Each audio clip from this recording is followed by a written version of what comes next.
There is a number that needs no context: 1,100,000 people killed in a single place. Not on a battlefield, not in the crossfire of warring armies, in a complex built expressly for killing, in the south of occupied Poland, on the banks of the Sola River, in a village the Germans called Auschwitz and the Poles had always called Oświęcim. Auschwitz was not a camp, it was a system. At its peak, between 1943 and 1944, the complex consisted of three main camps: Auschwitz I, Auschwitz II Birkenau, and Auschwitz III Monowitz, and 45 satellite subcamps spread across the region of Upper Silesia.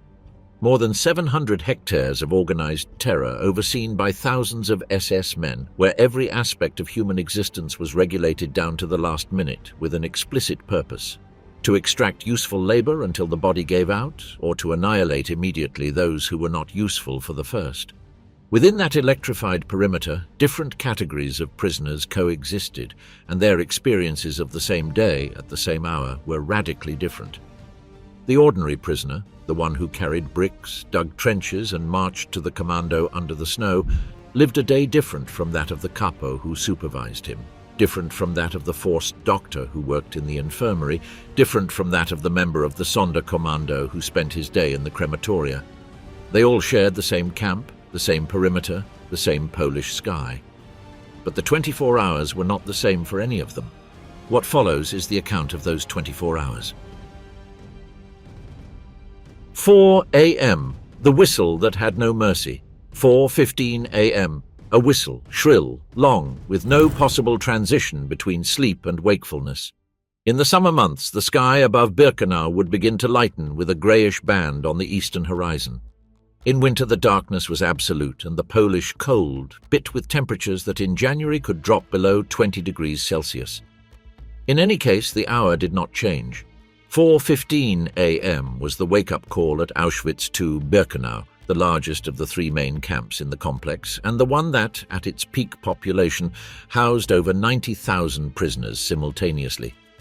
The ordinary prisoner, let's call him for what he was, a number, heard that whistle from inside a barrack that had not been built for human beings. Most of the barracks in Birkenau were prefabricated wooden stables called Pferdestallbaracken, originally designed by the German military to house 52 horses. They measured 40.77 meters long by 9.57 meters wide. In 1943, when Birkenau's population reached its highest point, each of these barracks contained between 400 and 1,000 people. The three-tiered wooden bunks, constructed with unpolished boards, filled the space from end to end. Between the top level and the ceiling, there was less than 60 centimeters. Those sleeping in the lower levels coexisted with water that seeped through the packed dirt floor during rains and with rats which scurried through the barracks at night without any fear. The Blockeltester, the prisoner in charge of the barrack who slept in a small separate room near the entrance, was the first to get up. His task in those first minutes was to ensure that no one took too long. He had a stick. He used it. The ordinary prisoner had exactly 15 minutes to do everything. Everything meant getting down from the bunk without falling, which was difficult for anyone who had been in the camp for weeks or months and had swollen legs from hunger-induced edema or open sores on their ankles from wooden clogs. Heading to the communal latrines, blocks of stone or wood with between 60 and 90 holes in a row, with no separations, no privacy whatsoever, and having the opportunity to use them, even though the lines were so long that many didn't make it in time. Being punished for not making it in time was a real possibility. The kapos and Blockeltester would beat people in these moments as naturally as a foreman would yell at a slow worker. Survivor Kitty Hart-Moxon, who arrived at Auschwitz-Birkenau in April 1943 at the age of 16, described decades later that the morning latrine moments were one of the most vulnerable times of the day, not only because of the physical conditions, the smell, the cold, the rush, but also because the crowd created opportunities for theft and violence among prisoners. The bread saved from the previous night, if someone had hidden it in their clothes or under the straw, could disappear in those minutes. The capo of the work commando also woke up at 4:15. But his morning was different. The capo slept in a single bunk in a separate space within the same barrack, or in some cases in barracks reserved for supervisory personnel. He had a blanket. He had more space. In many cases, he had access to supplementary rations that the ordinary prisoners would never see. The capo would get up thinking about the workday ahead, how many men he would be assigned that morning at the Appell, whether the SS Blockführer would be in a bad mood. The Sonderkommando member also woke up at this time, though in a radically different place. The Sonderkommando, Special Commando, slept in the basements of the very crematoria of Birkenau, not by choice. The SS kept them physically isolated from the rest of the camp to preserve the secret of what was happening in those facilities. Their dormitories were on the underground level, just a few meters from the changing rooms where they had worked only a few hours before. Members of the Sonderkommando had better rations than the other prisoners, had access to alcohol that the SS deliberately provided, according to the testimony of Philipp Müller, a survivor who spent more than 3 years in the Sonderkommando and had certain items that the rest of the camp lacked. None of this changed what they saw when they opened their eyes at 4:15 in the morning. The forced doctor, the prisoner with medical training who worked in the camp infirmary, would also wake up at that moment.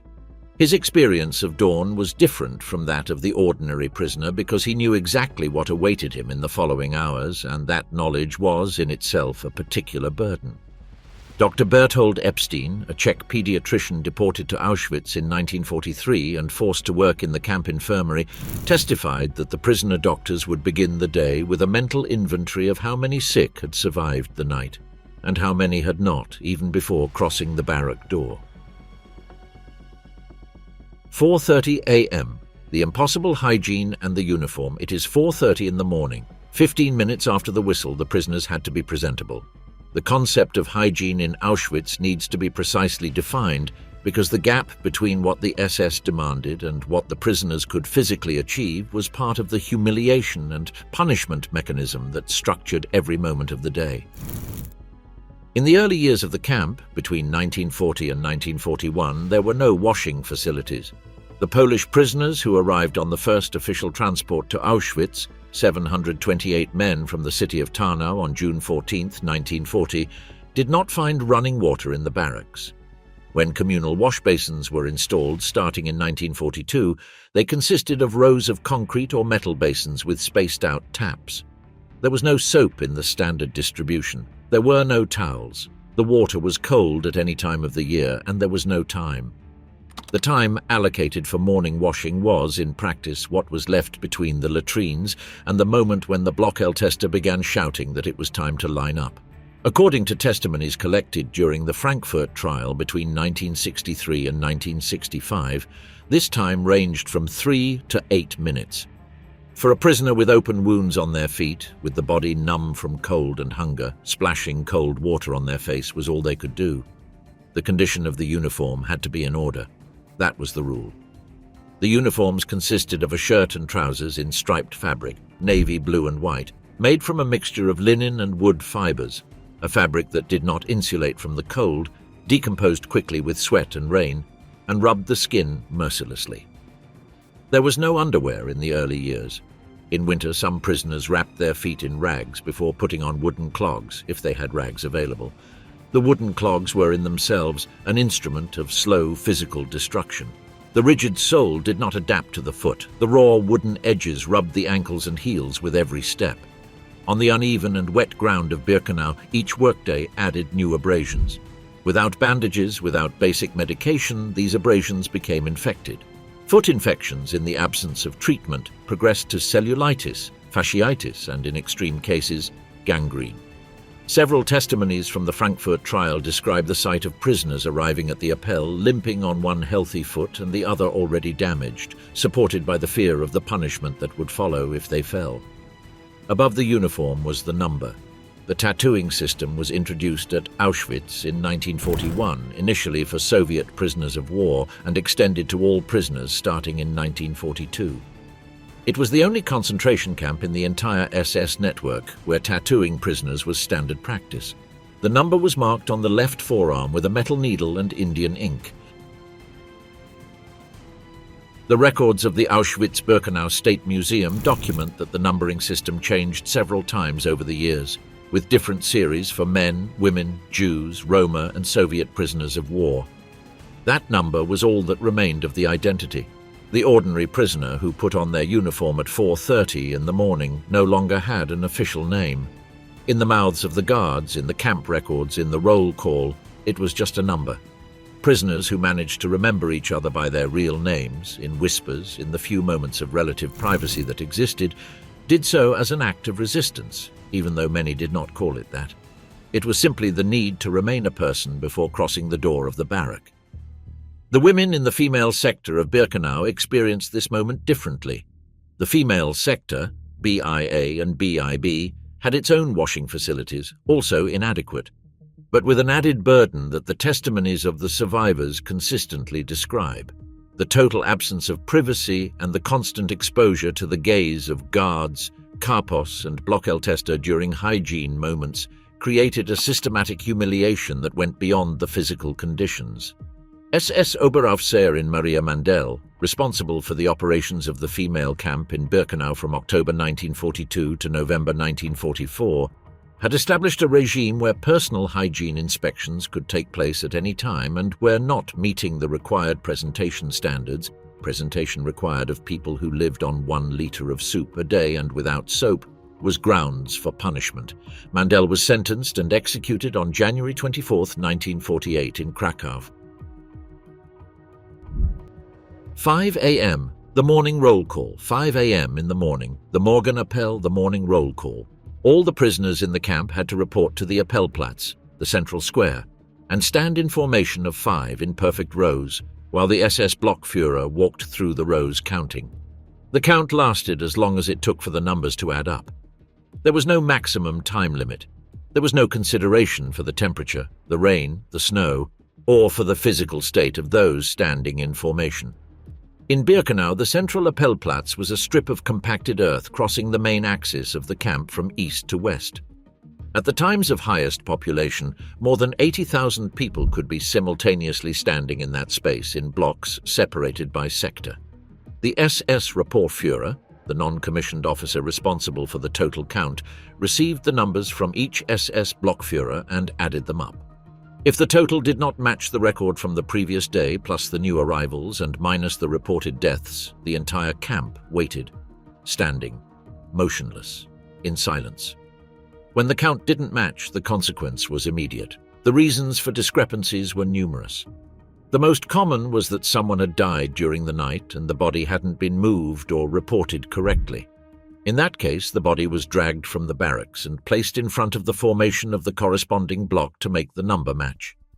The other prisoners remained motionless next to that body while the SS Rapportführer completed the count. Only when the figure was confirmed was permission given to remove the body.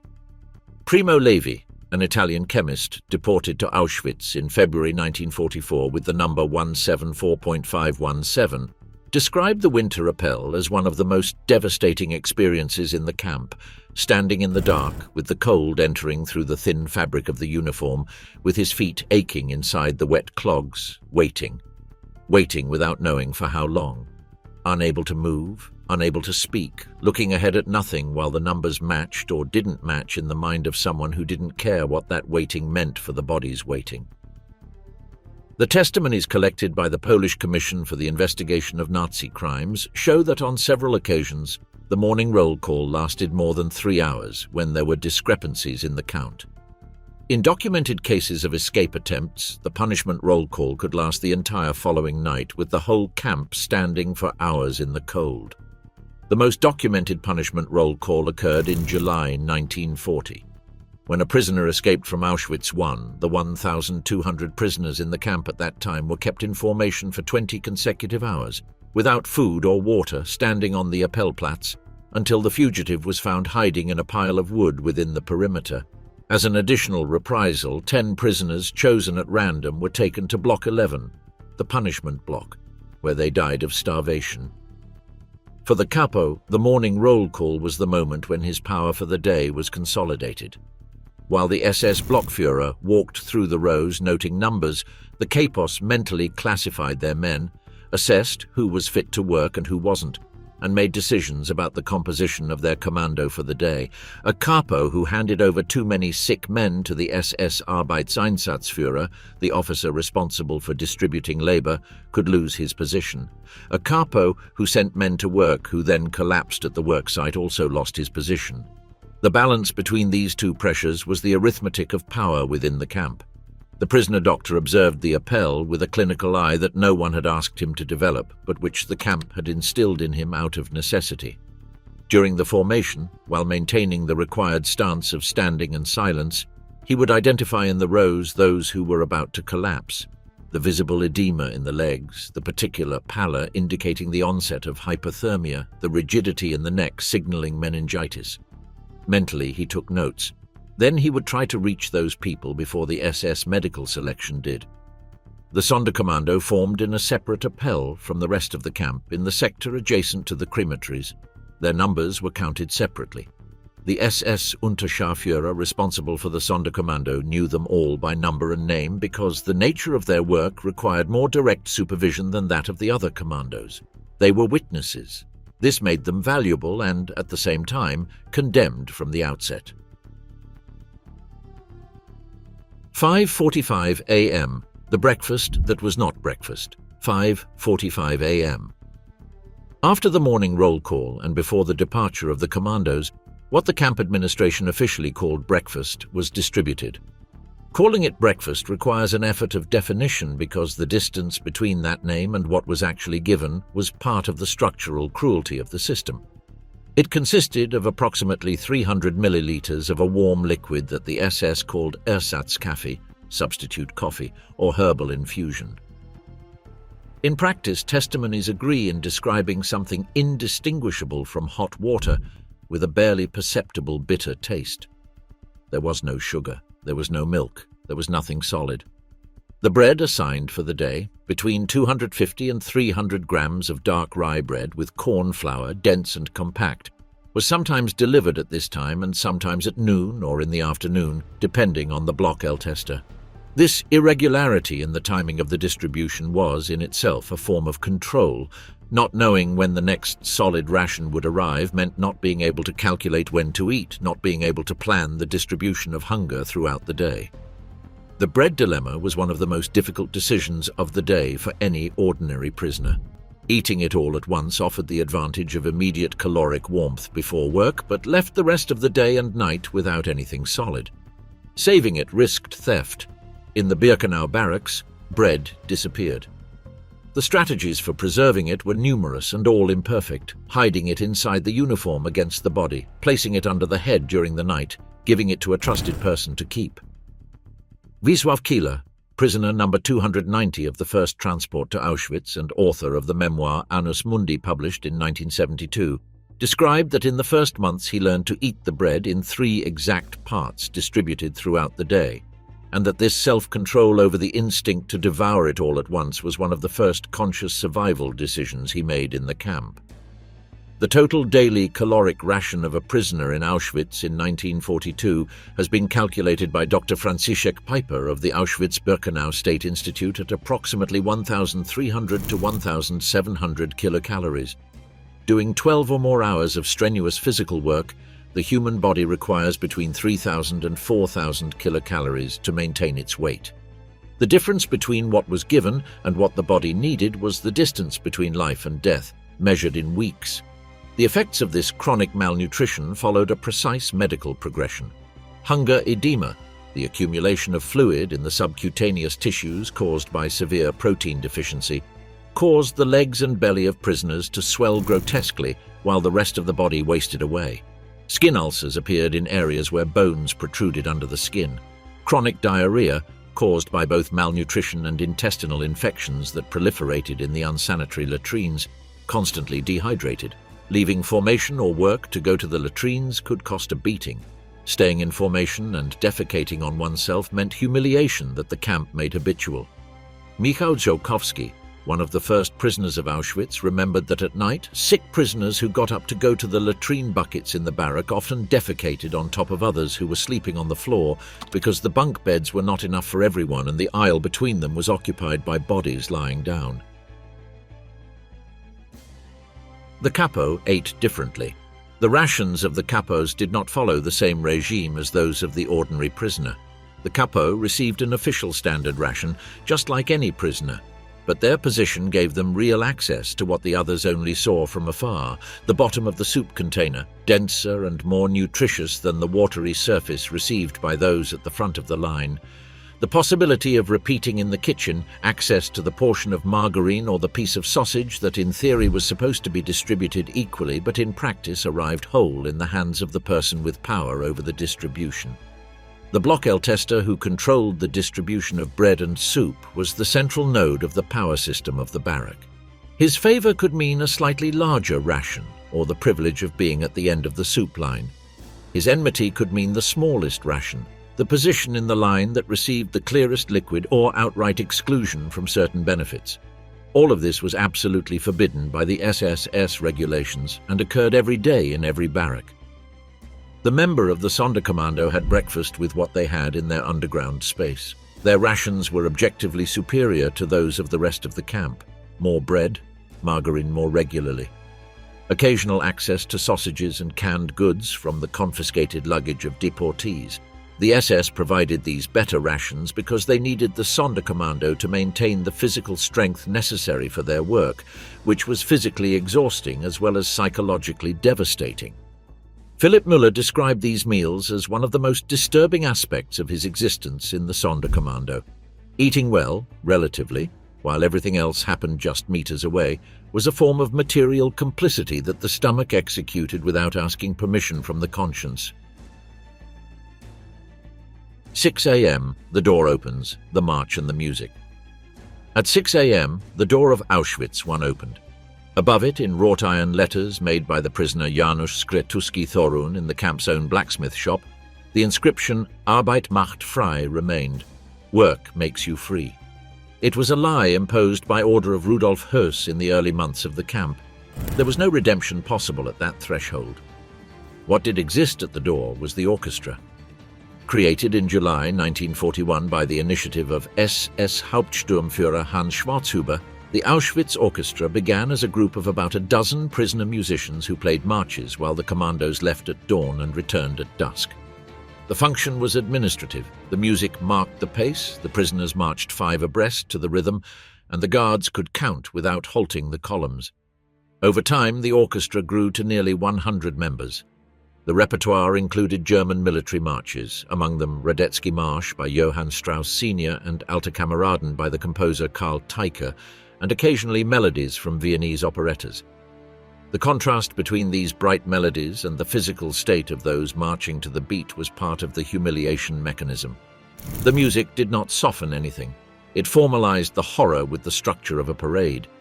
The female orchestra of Birkenau was the most documented of all the orchestras that existed in the complex. It functioned in the women's sector from the spring of 1943, and at its peak had about 47 members of various nationalities. Its director since July 1943 was Alma Rosé, niece of the composer Gustav Mahler, daughter of the concertmaster of the Vienna Philharmonic Arnold Rosé, a professional violinist who had tried to escape Europe after the Anschluss of 1938 and was arrested in Belgium while crossing into Switzerland.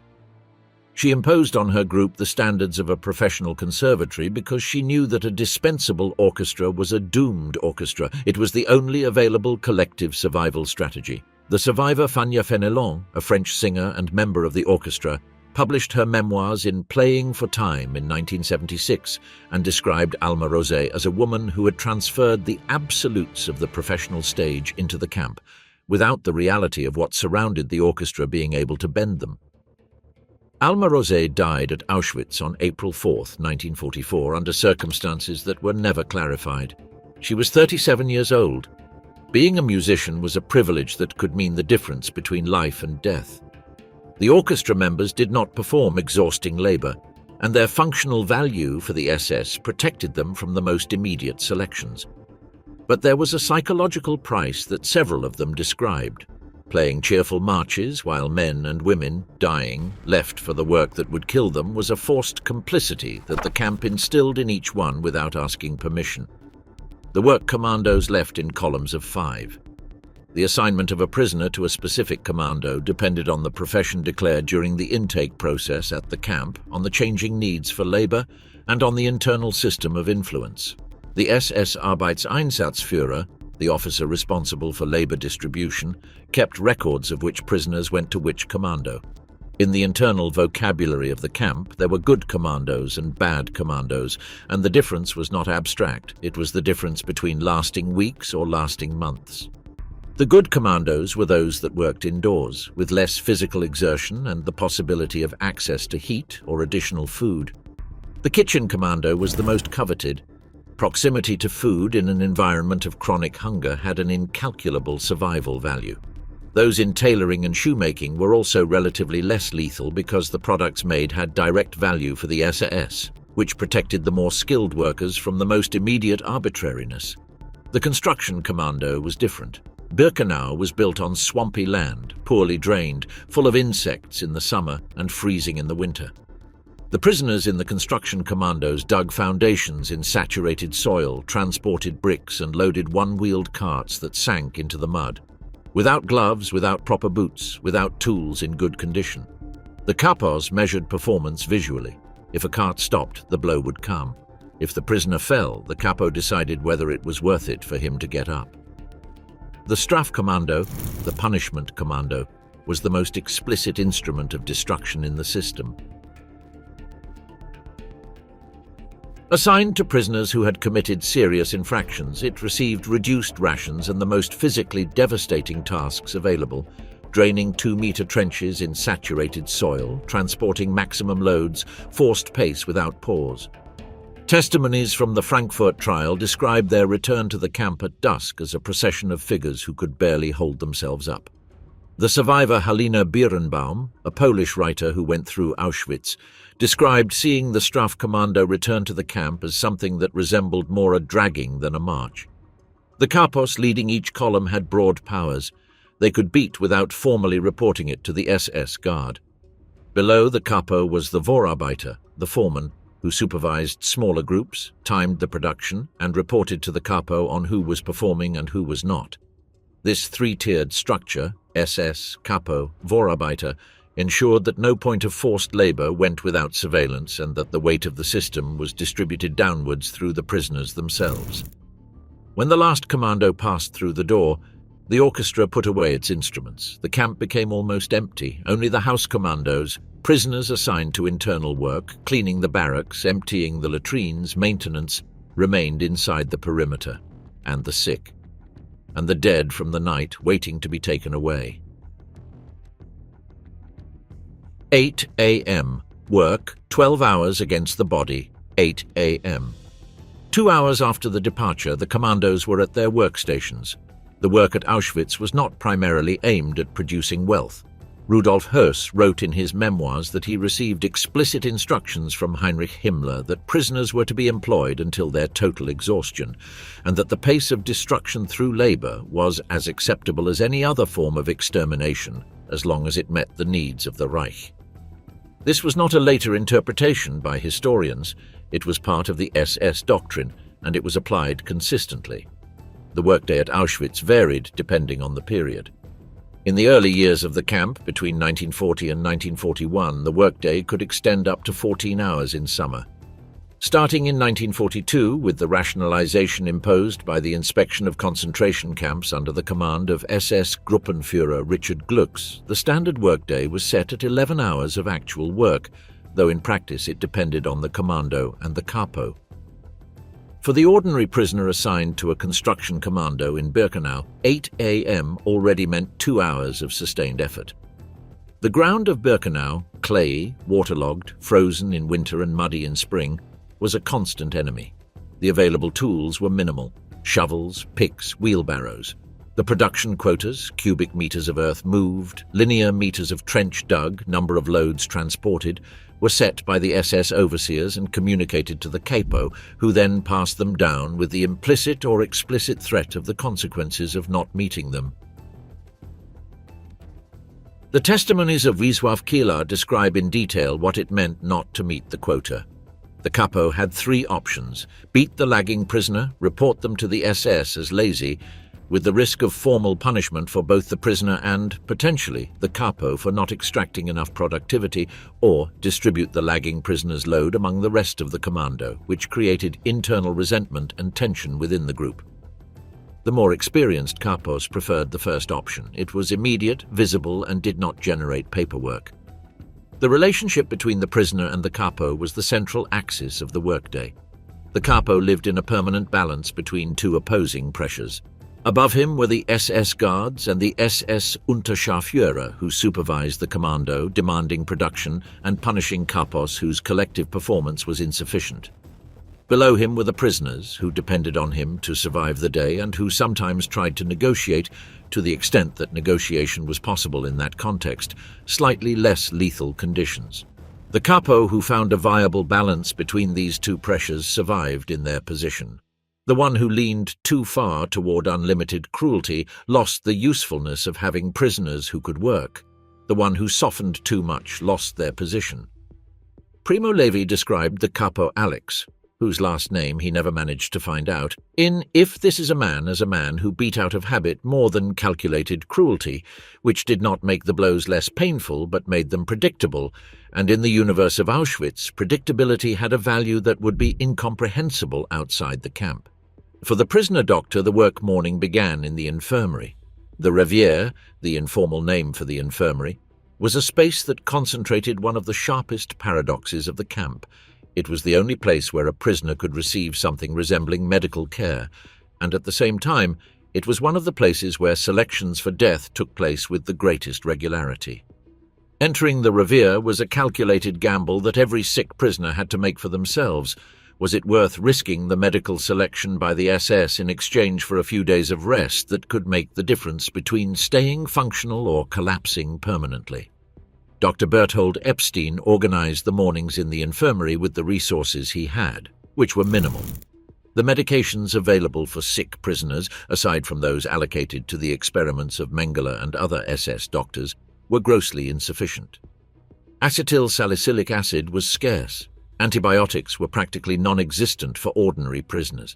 Bandages were reused. Testimonies from surviving prisoner doctors who later testified in subsequent trials agree in describing battlefield medicine without the supply of a battlefield, where the main tool available was rest, and rest was only possible until the next medical selection by the SS. The Sonderkommando began their day when the first transport of the day arrived. The transports did not have a fixed schedule, but during periods of higher activity, especially between May and July of 1944 during the deportation of Hungarian Jews, several would arrive each day at any hour. When a transport arrived, the Sonderkommando machinery would begin to operate with an efficiency designed by the system itself and executed by its members under the threat of being killed if they did not comply. The testimony of Shlomo Dragan, a member of the Sonderkommando who survived and testified before a Soviet commission in February 1945, describes the sequence with precision that does not have the warmth of temporal distance. The deportees descended to the underground changing room, hung their clothes on numbered hooks and were directed towards the gas chamber. The doors were closed. The SS sanitator, the SS medics, climbed onto the ceiling and poured the Zyklon B through the openings. The Sonderkommando waited outside. 10 to 20 minutes later, the doors were opened. What followed cannot be narrated in any way other than as insufficient. 12 p.m., noon, the soup. 12 p.m., noon. The work commandos stopped. The break lasted, depending on the commando and the period, between 20 minutes and an hour. Prisoners working inside the camp could return to the barracks to receive their midday meal. Those working in external facilities received their food on the worksite, transported in large metal containers by other prisoners. The midday meal was the real center of the daily diet. It consisted of approximately 1 liter of soup. The soup was prepared in the camp kitchens with the available ingredients, normally turnips, cabbage, nettles, radishes, or simply water with suspended oatmeal flour. In times of greatest scarcity, testimonies from the Nuremberg trial describe a soup whose nutritional content was virtually non-existent. The weakest prisoners who reached the soup container with a metal bowl in their hands and received the liquid sometimes could not hold it firmly because their hands trembled. The position in the soup line was a matter of life or death on a microscopic scale. Those who reached the front of the line received the liquid from the top of the container, clearer, more diluted, with fewer solids. Those who arrived at the end got the bottom, thicker, with more pieces of turnip or whatever else had been cooked. The difference between the two ends of the line could be 100 or 200 kilocalories. In the context of a 1,300 kilocalorie per day diet, that difference was significant. Being at the end of the line required negotiating, paying with bread, having relationships with the block-L tester, or being strong enough to assert oneself. The food distribution system was, in itself, a mechanism that reproduced and amplified the power hierarchies of the camp. The weakest, those who most needed the nutritional bottom of the soup, were those least likely to reach it. The anthropologist and survivor Jean Améry, who passed through Auschwitz in 1943, wrote in Beyond Guilt and Atonement, published in German in 1966, that hunger in the camp was incomparable to any form of hunger known outside it, not in terms of intensity but in terms of temporal perspective. Outside the camp, hunger has a resolution horizon. In the camp, that horizon did not exist. The hunger of today was identical to that of tomorrow and the week after, and this endless horizon changed the relationship of the human being with their own body in a way that Améry described as a form of irreversible alienation. In the female sector of Birkenau, the distribution of the soup followed the same logic but with additional tensions. Survivors consistently describe how the SS Aufseherinnen guards used the mealtime as an opportunity for inspection and punishment. A barrack whose formation during the distribution did not meet the order standards could see its ration delayed or reduced as collective punishment. The block-Ältester of the female barracks had to maintain a balance between the pressure from the guards above and the desperation of the prisoners below, and that balance was frequently broken in the testimonies in one direction or another. The prisoner doctor used noon to evaluate cases he could not attend to during the morning. Noon was the only time of day when part of the prisoners were inside the camp without being in formation or working, and this created a minimal window of relative accessibility. Dr. Epstein and other prisoner doctors from his environment used those minutes to approach prisoners in the barracks, assess wounds, administer the limited resources available, a clean bandage, an aspirin tablet if there was one, instructions on how to manage an infected wound without medication. They knew that in most cases they had nothing real to offer. They kept trying because it was what they did. The capo ate separately. The capo's ration was qualitatively different, not only in quantity, although also in quantity, but also in access. The capo ate before the line was formed, or from their position of control, they could guarantee the most complete ration. In some commandos, the capos received additional bread from the rations of the prisoners who had died that morning. The dead of the day were reported at the end of the noon break, and until then their rations existed in the system. The management of these extra rations was one of the small systems of corruption that the camp's power structure had generated, and that the SS tolerated as long as it did not threaten the overall order. The final minutes of noon, when the soup containers were already empty and only the remnants stuck to the metal walls remained, produced scenes that several survivors described as some of the most painful of their entire experience in the camp. Prisoners who had not managed to get to the line in time, or who had received such a small ration that hunger remained unbearable, surrounding the empty containers and trying to scrape the remnants with their fingers or makeshift spoons. The capos and block-Ältester who allowed this did so by calculation. A prisoner who had desperately eaten something was a prisoner who still wanted to eat, and wanting to eat still meant wanting to live. 1 p.m. The afternoon of work, the body exhausts itself. 1 p.m. The guard's whistle marked the end of the midday break. The commandos returned to their workstations, or those who had eaten outside continued directly from where they had left off.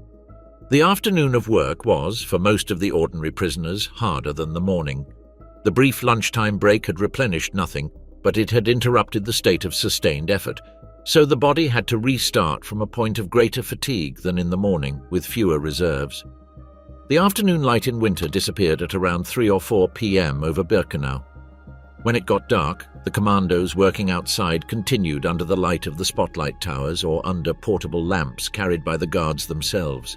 There was no reduction in the demands due to the lack of light. darkness was simply another condition of the work, like cold or mud. Accidents increased with the darkness, falls, blows with tools, sprains, and accidents in the context of Auschwitz had very different consequences from those at any other workplace. There was no sick leave, no guaranteed medical care, and an injury that in another context would have been minor could be the beginning of the deterioration that led to the Muselmann state. Muselmann was the name given by the prisoners to a detainee who had reached the point of no return. The term, documented at Auschwitz and in several other concentration camps since the early years of the war, described the man or woman who had lost the ability to respond to their environment. The body continued to move, but consciousness had withdrawn to an inaccessible place. They walked with an automaton step, stopped eating even though food was in front of them, did not react to blows, looked without seeing. Primo Levi described them as the drowned, beings who kept moving but with their inner spark extinguished. The other prisoners avoided the Muselmänner, not out of cruelty, although cruelty existed, but because they were an unbearable mirror of what could happen to them. The distance between a functional prisoner and a Muselmann was not great, a cold that evolved into pneumonia, an infection in the foot that spread up the leg, 3 consecutive days of reduced rations as punishment, the death of someone close that took away the will to keep calculating. The Muselmann was the proof that the body has a limit and that the camp had been designed specifically to reach it. For the SS, a Muselmann was a spent resource. They would be selected at the next medical check. In the SS agricultural commandos, the afternoon had its own dynamics. The experimental farms and cultivated fields established around the camp were part of the agricultural colonization project Himmler had conceived for the region. Auschwitz was to become a model for German agricultural exploitation in the conquered Polish territory. The prisoners of the agricultural commandos worked outdoors in all kinds of conditions, without a hat under the Polish summer sun, without a coat under the autumn rain, growing beets, potatoes, and grains. The particularity of these commandos was that they were farther away from the central camp area, which meant that direct supervision was sometimes lesser, but also that the return at sunset was longer and more exhausting. Some prisoners assigned to the agricultural commandos took advantage of this relative distance from supervision to do what was called in the camp jargon organisieren, to organize, which described any form of obtaining resources outside the official system. A beet hidden in the uniform pocket, a piece of carrot eaten directly from the furrow, a small potato hidden in the improvised cloth sock. The risk was high. Guards performed searches upon the return of the agricultural commandos more frequently than in other cases. Being found with stolen food could mean a beating, Block 11 or the Strafkommando, but hunger often surpassed the fear of punishment. The prisoner doctor spent the afternoon between the infirmary and fear. The fear of the prisoner doctors at Auschwitz was not only of arbitrary punishment, although that fear existed as well. It was a more specific fear, the fear of being called upon to participate in something that would turn them into instruments of the destruction system. The SS doctors, particularly Mengele and his team, sometimes used the prisoner doctors as assistants in procedures that they did not want to carry out themselves or for which they needed specific technical knowledge. Refusing was practically impossible. Accepting had a cost that none of the survivors could fully resolve in their memories or testimonies. Dr. Miklos Nizli, a Hungarian forensic doctor who arrived at Auschwitz with his family in May 1944 and was selected by Mengele to work as an assistant in the crematoriums, published his memoirs in 1946 under the title Doctor at Auschwitz. His descriptions of the afternoons in Mengele's laboratory, performing autopsies on twins who had died during the experiments, analyzing the results of the injections administered by Mengele, documenting the findings in reports that Mengele signed and sent to the SS's Racial Research Institute in Berlin, are perhaps the most detailed and disturbing testimony of medicine as an instrument of extermination. 5 p.m. The evening roll call. 5 p.m. The evening whistle called the commandos back. Those working inside the compound left their tools and formed up at the workplace before marching to the Appellplatz. Those who had worked outside, in the agricultural fields, in the construction sites beyond the perimeter, in the Canada sorting warehouses, marched back in columns, passing through the gate under the watchful eyes of the guards who counted them. Those who had died during the afternoon also returned. The bodies were carried or dragged by the commando comrades because the SS counted the bodies the same way they counted the living. The Abendappel, the evening roll call, was in many ways feared more than the morning one. It was the time of day when the SS made use of what they had observed during the day to impose public punishments. The SS Lagerführer and the duty officers could order formal beatings, punishment exercises, the so-called Strafübungen, which consisted of repeatedly bending down and standing up until collapse, or simply keep the prisoners in formation for additional hours after the count as a punishment without stated cause. Floggings were a regulated punishment that, according to the regulations, made it more brutal, not less.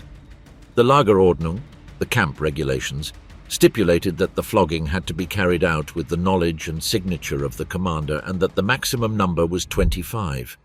In practice, according to testimonies from the Frankfurt trials, floggings were often administered routinely without formal procedure. The instrument was a leather whip or a wooden rod. The condemned prisoner was tied to a wooden bench called in the camp jargon the Bock, the buck. A block clerk would note the blows. The prisoner had to count aloud in German. If they made a mistake or were silent, the count would start over from the first blow. The public function of the punishment was part of the design. The punishment administered at the Appellplatz during the evening roll call was visible to all the prisoners in the camp. Survivor testimonies describe the effort to keep their gaze straight ahead and not show any reaction, because showing a reaction, horror, pity, visible solidarity, could attract the attention of a guard and turn the observer into the next one to be punished. The camp trained its victims in external emotional immobility as a condition for survival. For the capo, the evening roll call was the time to account. He had to give the SS Unterscharführer an exact count of his commando, how many had worked, how many had fallen ill during the day, how many had died. If the number of dead was high, there would be questions.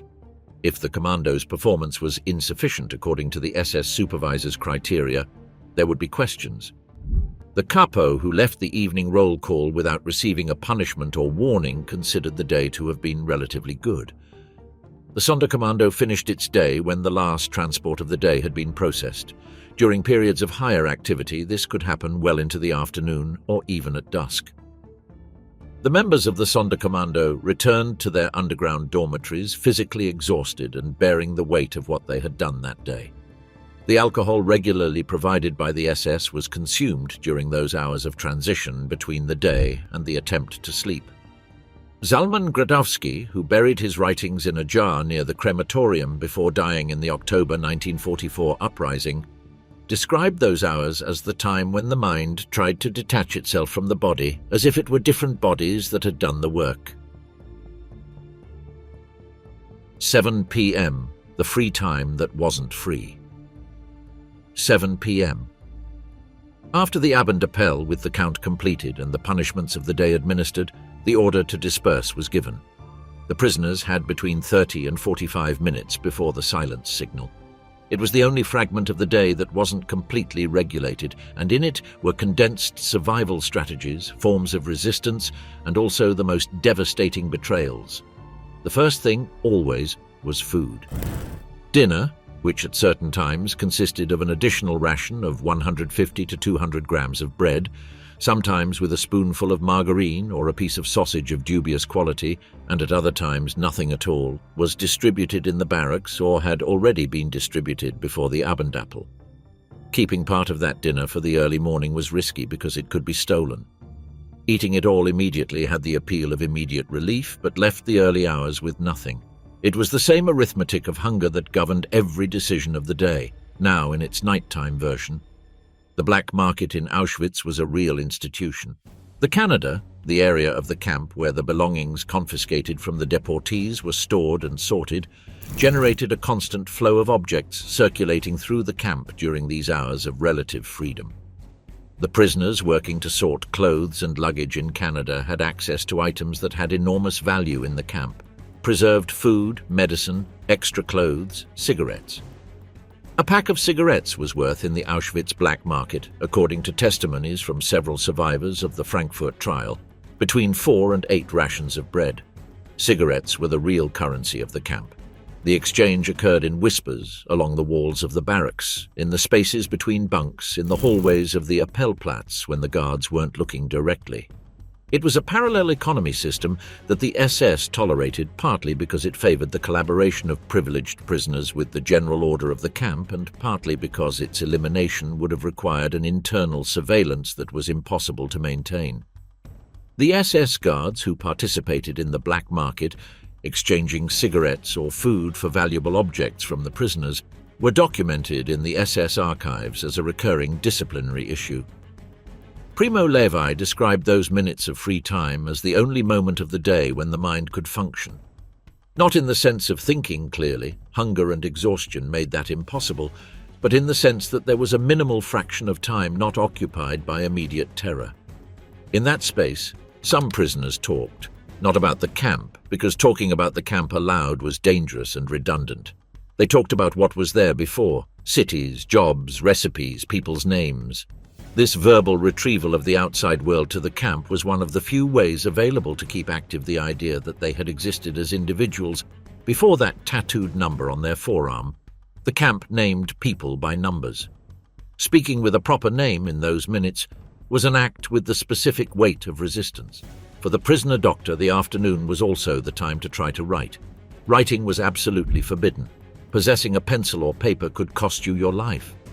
And yet some did it, hiding the writing instruments in places that the SS's frequent searches didn't always discover, under the straw of the bunks, sewn into the hems of the uniforms, hidden in the cracks of the wooden walls. The texts that have survived from the prisoner doctors of Auschwitz are scarce and fragmented, but their very existence proves that the need to leave a record was strong enough to risk their lives for it. The diary of Salman Lowenthal, a member of the Sonderkommando, whose Yiddish writing was found in a jar buried near Crematorium 3 in 1962, is written on scraps of wrapping paper with irregular spelling in incomplete Polish. It is not a literary diary. It is the chronicle of what happened, written by someone who knew that they probably wouldn't survive to tell it and wanted at least the paper to survive. Religious prisoners, particularly Orthodox Jews, used these minutes to pray. Praying aloud was forbidden. Praying silently was physically impossible for the guards to detect, though the movement of lips could attract attention. Testimonies from survivors of Orthodox practice described the effort to mentally maintain the structure of the evening prayers, the mincha, the marib, without uttering any words, as an act of religious memory simultaneously with an act of resistance to the depersonalization of the camp. The camp denied names. Praying in the language of God's name was an affirmation that that name still existed. The 30 minutes of free time ended with the whistle at 9. 9 p.m., the silence signal. 9 p.m., Nachtruhe, night rest. The 9 p.m. whistle was the signal for all prisoners to be in their bunks, in silence, with their hands visible on top of the blanket, during the periods when there were blankets. The lights inside the barracks remained on at a low level, just enough for the Stubeneltester, the person in charge of each section of the barracks, to see if anyone was moving. The Blockeltester did a final round before the main light went out. He checked that the number of prisoners in the barracks matched the number on the appel list. He inspected that the bunks were occupied by the right people. Exchanging places between prisoners was common to favor some over others within the internal hierarchy of the barracks, and the Blockeltester knew this, tolerated it or not, depending on his own criteria. He checked that no food was visible, though he knew there was food hidden everywhere. He then retired to his separate space. The wooden barracks, without insulation, allowed the Polish cold to enter freely. In winter, the indoor temperature could drop below freezing. The three-tiered bunks concentrated the prisoners in layers. Those on the upper level were colder because heat rises and the wooden structure didn't retain it, but they were further from the smell of the nightly latrine buckets and the dampness of the floor. Those on the lower level absorbed the moisture from the dirt-packed floor, especially on rainy nights when water would seep under the barrack walls. Those in the middle had the relative warmth of the bodies above and below. Sharing a bunk with 2 or 3 people was common during periods of overcrowding. It had the advantage of shared body heat, which on winter nights could make the difference between waking up or not. It had the disadvantage of constant movement from those coughing, those getting up for the buckets, those delirious in dreams. And it had the vulnerability of theft. Sleeping next to someone who was hungry, which was everyone, and keeping food close to the body was a gamble on trust that was sometimes lost. Going to the nightly latrines was a problem that the camp had deliberately not solved. Inside each barrack, there were barrels or wooden buckets placed in the corners, functioning as nightly latrines. With 400 or more people per barrack, these containers filled up before midnight. Chronic diarrhea, endemic in the camp due to the quality of the water and food, meant that the nightly demand was constant. When the buckets filled up, they overflowed. When they overflowed, the liquid spread across the dirt floor. The prisoners who slept on the floor, because not everyone had a bunk, especially in times of overcrowding, slept next to this overflow. Leaving the barracks at night for the exterior latrines was theoretically allowed until a certain time, but in practice the night guards could shoot at any moving shadow outside the barracks after the silence signal. Survivor testimonies describe the paralysis of this decision, endure until morning with the physical consequences this entailed, or go outside and risk a guard with slow reflexes interpreting the movement as an escape attempt. In Block 11 of Auschwitz I, the night was different. Block 11, known as the Death Block, was the punishment block. Its basement cells included the so-called standing cells, concrete chambers measuring 90 by 90 centimeters where 4 people had to spend the night without being able to sit or lie down. The forced standing position for hours caused circulatory damage in the legs, starting with numbness and progressing to sharp pain and then to the inability to stand. The occupants of the standing cells during the day were taken out to work because the SS demanded performance even from the punished and returned at night. Several did not make it to the next morning. The black wall of the inner courtyard between blocks 10 and 11 was the site of executions. It is estimated that between 10,000 and 20,000 people, mainly Polish prisoners but also members of resistance movements from other nationalities and prisoners selected for reasons that sometimes weren't even recorded, were executed against this wall during the camp's years of operation. The executions were preferably carried out in the morning before the commandos left so that they wouldn't be seen by the rest of the camp. But the nights before an execution, when the condemned already knew what would happen at dawn, were a particular kind of night that no other type of prisoner experienced. Midnight. What happened when the camp slept? 12 o'clock midnight, the camp never slept completely. The watchtowers of Birkenau, 35 8-meter wooden structures spaced at regular intervals around the perimeter, remained active 24 hours a day. The searchlights swept the interior of the compound in regular cycles. The electrified high-tension fences, between 220 and 380 volts depending on the sector and the period, remained active throughout the night. The outer perimeter of Birkenau measured more than 5 kilometers. Auschwitz I, more compact, had a system of towers and fences extending over approximately 2.5 kilometers of perimeter. Nighttime deaths were part of the routine. The body of a prisoner who had reached the brink of collapse could give in completely during the hours of darkness. In winter, hypothermia killed the weakest before dawn. Those who slept next to the dead person sometimes did not know until the Stubeneltester made his rounds before the roll call. The corpse was discreetly removed before the formation so that the number would match.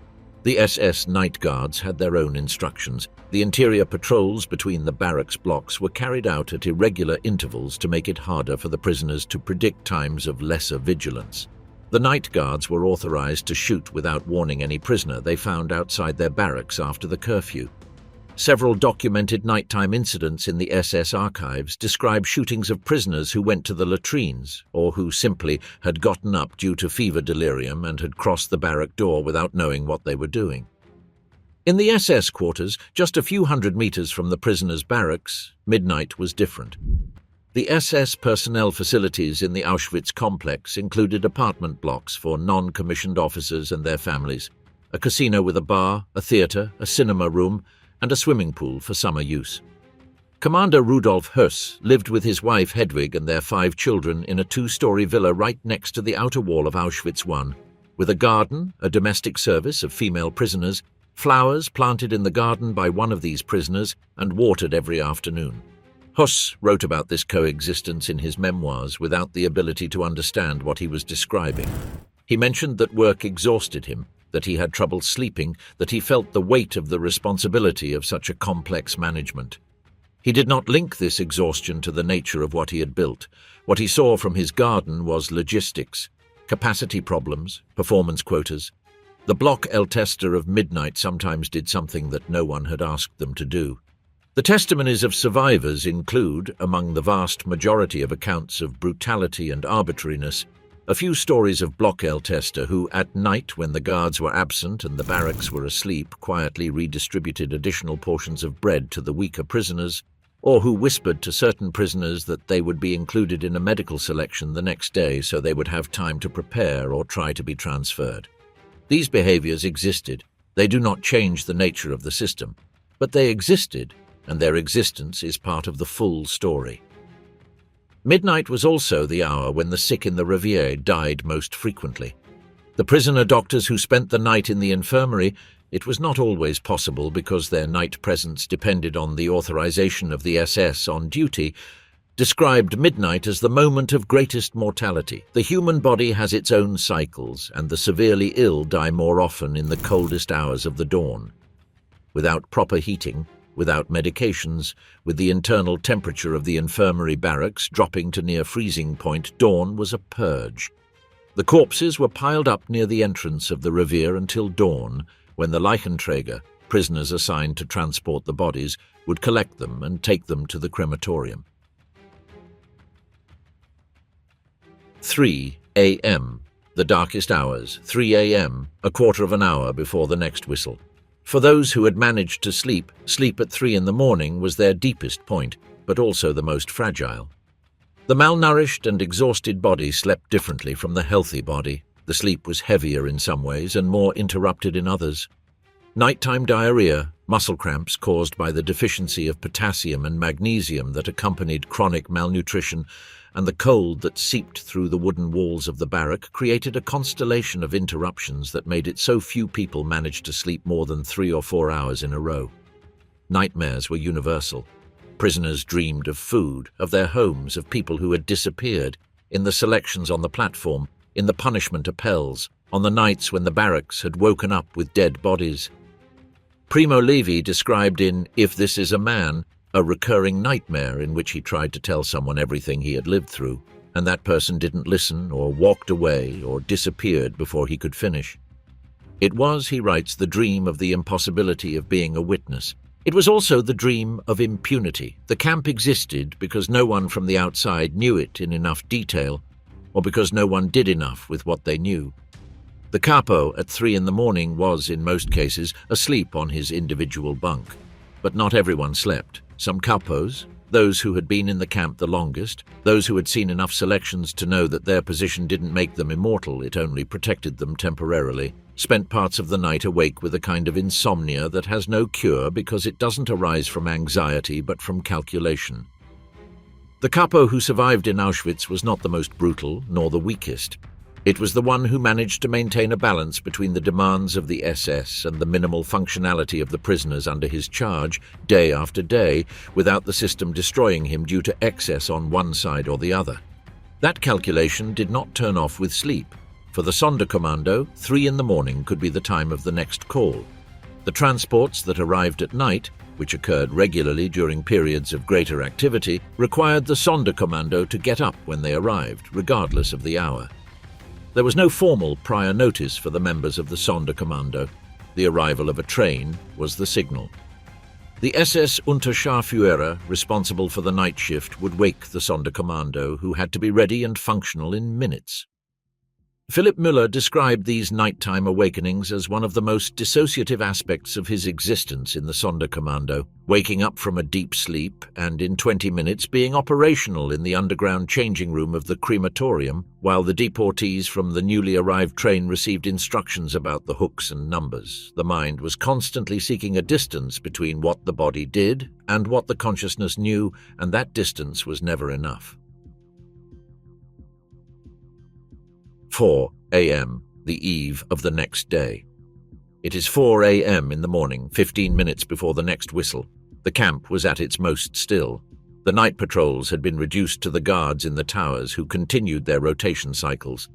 The barracks were almost silent, interrupted only by the chronic cough of the prisoners with respiratory infections that in winter affected most of them, and by the noise of the latrine buckets, and by the indescribable sound made by many human bodies trying to sleep in too small a space.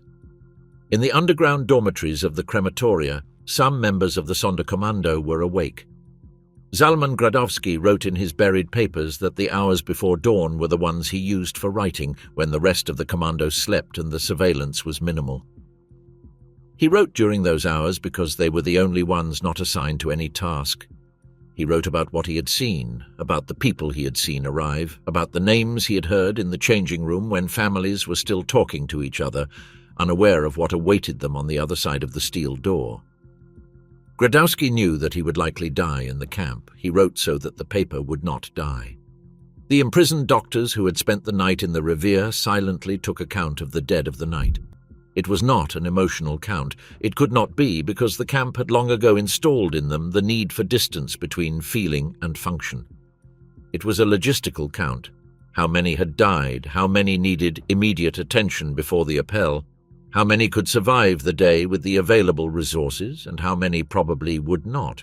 This tacit classification, without name, without form, without any formal procedure, was the Revier version of the SS medical selection. The difference was that it was done by someone who tried to keep those classified alive, not by someone who decided who would die that day. At 4 a.m, the camp had been operational for 16 hours since the appel of the previous day, and it had been running for 4 years since the first transport from Tarnow. The ordinary prisoner still alive at that moment knew this, although not in these words. He knew it in the way the body knows things the mind tries not to formulate. That he had survived another day, that the next one would start in 15 minutes, that the two facts were connected but did not guarantee anything about the next day or the one after. Survival in Auschwitz was not cumulative. Each day was independent of the others in that it did not create any entitlement to the next. Wisław Kilar wrote in Annus Mundi that he had learned to think in units of one day, not a week, not a month, one day. Ensuring that this day ended with the number still active in the camp's records was the only goal that made sense. At 4:15 a.m, the whistle blew again. The cycle began anew. The day in numbers, the scale of terror. To understand what those 24 hours meant on a larger scale, you must step out of the barrack and look at the whole. On any given day in 1943, the Auschwitz-Birkenau camp processed, administered, and destroyed lives on a scale that has no equivalent in human history. The SS administrative records, the Stärkemeldungen, the daily strength reports that each camp sent to the concentration camp inspection in Oranienburg, document with bureaucratic precision the number of active prisoners each day, the arrivals, the transfers, and the deaths reported.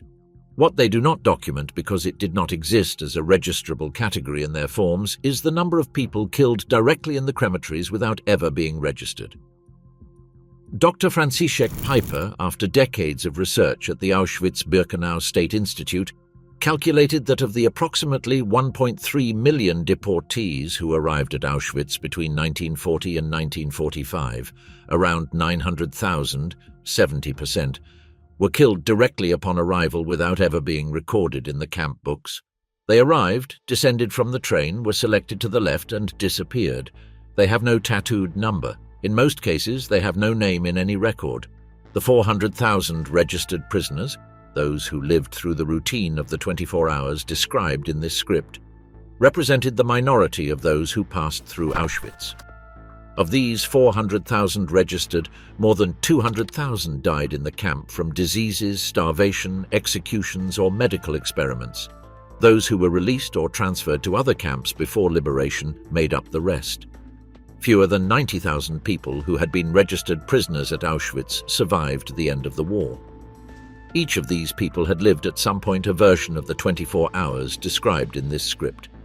Each of these 24 hours was identical in structure: the whistle, the appel, the work, the soup, the Abendappell, the silence, and radically different in the details that determined whether a specific person would make it to the next whistle.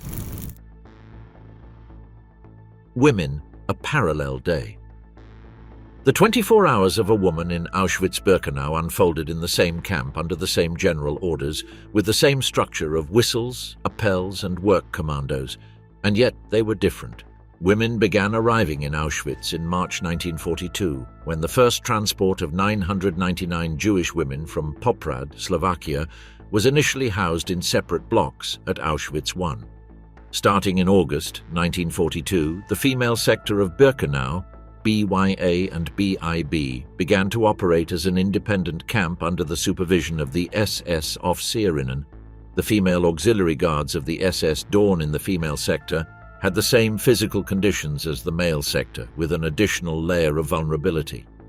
Survivor testimonies from the female sector consistently described the total lack of privacy during cleaning moments and the use of latrines as a form of systematic humiliation that went beyond the physical conditions. The SS Officerinnen and the male guards who supervised the sector could access the barracks and the sanitation facilities at any time. Forced nudity as a tool of domination was widely documented in testimonies from the Frankfurt trial. The morning appel in the female sector could also be used as a moment for body inspection. During the periods when SS Oberaufseherin Maria Mandel supervised the female sector, between October 1942 and November 1944, formations could include orders to partially undress for the inspection of wounds or skin diseases, which the testimonies describe as degradation without any real medical function, executed as a demonstration of absolute power over the bodies of the prisoners. The women's work commandos followed the same logic of good and bad as the male commandos. The good commandos included work in the camp kitchens, in administrative offices as clerks or typists, and at Canada, where the sorting of clothing and valuables confiscated from the deportees provided access to essential items that the rest of the camp would never see. The bad commandos included drainage and construction work, which were equally physical and just as lethal for the malnourished female bodies as for the male bodies. The women working in the camp's munitions factories, particularly in the Pulverraum, the powder room of the Union Metalworker factory in the Birkenau subcamp, developed in 1944 the system of smuggling explosives that would make possible the Sonderkommando uprising in October of that year. Rosa Robota, Estucia Weichblum, Regina Safferstein and Alla Gertner smuggled explosive fragments into the camp for weeks, hiding them in the hems of their clothing and in their shoes, taking them out of the facilities where they worked under the watch of SS guards. They were discovered, subjected to torture in Block 11, and publicly hanged at the Appellplatz of Birkenau on January 6, 1945. Rosa Robota's final words, conveyed by one of the witnesses in the Frankfurt trial, were "Hazak va'amatz," in Hebrew, "be strong and courageous."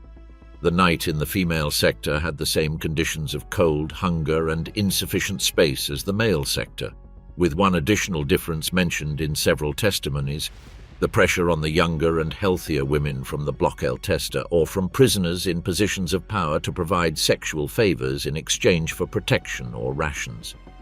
This aspect of the female experience in Auschwitz was the least documented in the early trials, due to the silence of the survivors, the cultural sensitivity of the time, and the type of questions that investigators did and did not ask, and was the most gradually recovered in the testimonies of the following decades.